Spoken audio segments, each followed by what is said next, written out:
என்ன பிடிச்சு இப்படி தள்ளுறத பார்த்தா என் மேல ஒரு அன்பே இல்லைன்னு நினைக்கிறேன். இல்ல. இவ்வளவு கூட இல்ல. இவ்வளவு கூட promise. Promise. God promise. Yes yes yes. அப்ப ரெண்டுல ஒண்ணு கேக்குறேன். நான் இருக்கட்டுமா வெளியே போகட்டும்? தாராளமா போலாமே. சரி நான் போயிடுவேன். போங்கல. என்ன பத்தி உனக்கு தெரியாது, நான் உண்மையிலேயே போயிடுவேன். போங்கண்ணா. அப்ப அன்பே இல்லையா? இல்ல இல்ல இல்ல. நீங்க முதல்ல வெளிய போங்க.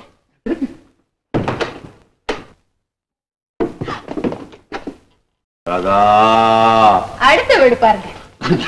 புலி என்னைக்கு புரிதாண்டா, புலி என்னைக்கு புரிதாண்டா.